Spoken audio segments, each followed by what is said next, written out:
Il était une fois sur Mars une marchande d'objets terrestres extrêmement riche qui avait 3 filles très belles. La cadette surtout était belle, et on ne l'appelait quand elle était petite que la belle enfant, en sorte que le nom lui en resta, ce qui donna beaucoup de jalousie à ses sœurs. Tout d'un coup la marchande perdit son bien, et il ne lui resta plus qu'une petite maison de campagne bien loin de la capitale martienne. Elle dit en pleurant à ses enfants qu'il fallait aller demeurer dans cette maison et qu'en travaillant elle pourrait y vivre. Quand elles arrivèrent à leur maison de campagne, la marchande et ses filles s'occupèrent à travailler la terre.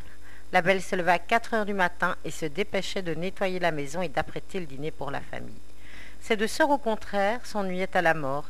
Elle se leva à 10 heures du matin et se promenait toute la journée. Voyez notre cadette, disait-elle entre elles. Elle a l'âme basse et si stupide qu'elle est contente de sa malheureuse situation. Il y avait un an que cette famille vivait dans la solitude lorsque la marchande reçut une lettre par laquelle on lui marquait qu'une fusée sur laquelle il y avait des marchandises venait d'arriver. Ses deux aînés la prièrent de leur rapporter des robes, des jupes en pierre et tout ce qui était à la mode. La belle ne lui demandait rien. « Tu ne me pries pas de t'acheter quelque chose ?» lui dit sa mère. « Puisque vous avez la bonté de penser à moi, lui dit-elle, je vous prie de m'apporter une plante, car il n'en pousse pas ici. » La marchande revint aussi pauvre qu'elle n'était auparavant. Mais comme il fallait passer par un grand bois avant de trouver sa maison, elle se perdit. Tout d'un coup, en regardant au bout d'une longue allée d'arbres, elle vit une grande lumière, mais qui paraissait bien éloignée. Elle marcha de ce côté-là et vit que cette lumière sortait d'un grand palais qui était tout illuminé. Elle trouva une chambre où il y avait un bon lit, et comme il était minuit passé qu'elle était lasse, elle prit le parti de fermer la porte et de se coucher. Quand elle se leva le lendemain, elle regarda par la fenêtre et vit des fleurs qui enchantaient la vue.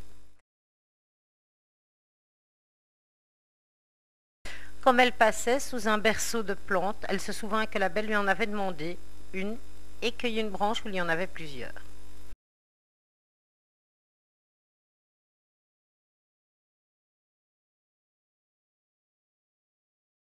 En même temps, elle entendit un grand bruit et vit venir à elle une bête si horrible qu'elle fut toute prête de s'évanouir. « Vous êtes bien ingrate, lui dit la bête d'une voix terrible. Je vous ai sauvé la vie en vous recevant dans mon château, et pour ma peine, vous me volez mes plantes que j'aime, mieux que tout au monde.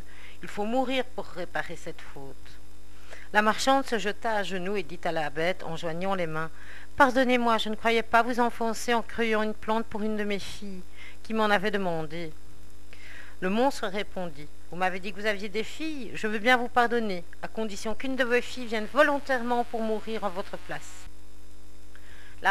Ses enfants se rassemblèrent autour d'elle. La marchande se mit à pleurer en les regardant. Elle tenait à la main la plante qu'elle apporta à la belle. Elle la lui donna, et elle raconta à sa famille la funeste aventure qui lui était arrivée. La belle confia à sa mère qu'il était venu quelques gentilshommes pendant son absence et qu'il y en avait 2 qui aimaient ses sœurs. Elle pria donc sa mère de les marier. À ce récit, ses aînés jetèrent de grands cris et dirent des injures à la belle qui ne pleurait point. « Pourquoi pleurerais-je la mort de ma mère? Elle ne périra pas. Puisque le monstre veut bien accepter une de ses filles, je veux me livrer à toute sa furie. Et je me trouve fort heureuse, puisqu'en mourant, j'aurai la joie de sauver ma mère et de lui prouver ma tendresse. » On eut beau dire, la belle voulut absolument partir pour le beau palais, et ses sœurs en étaient charmées, parce que les vertus de cette cadette leur avaient inspiré beaucoup de jalousie.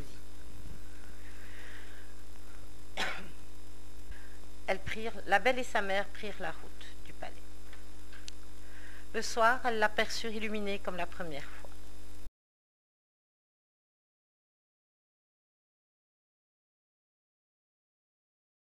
La marchande dit adieu à sa pauvre fille en pleurant. La belle ne put s'empêcher de frémir en voyant l'horrible figure de la bête, mais elle se rassura de son mieux. Et le monstre lui ayant demandé si c'était de mon cœur qu'elle était venue, elle lui dit en tremblant oui.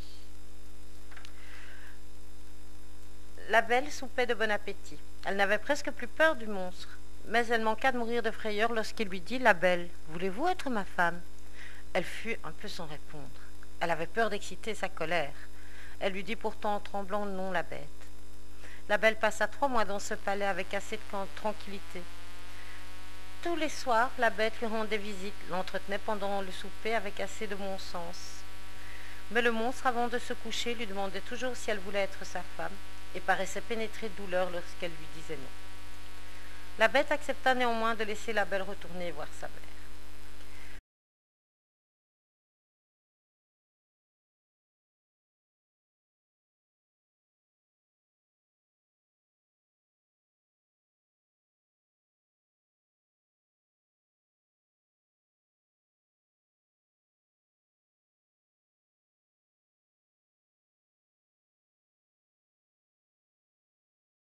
Chez sa mère, elle rêva de lui. Elle revint donc au palais.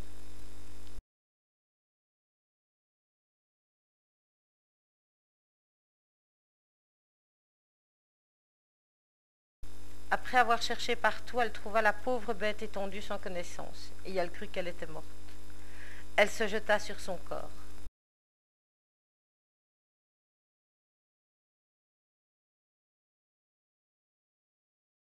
La bête ouvrit les yeux, et ils se jetèrent dans les bras l'un de l'autre.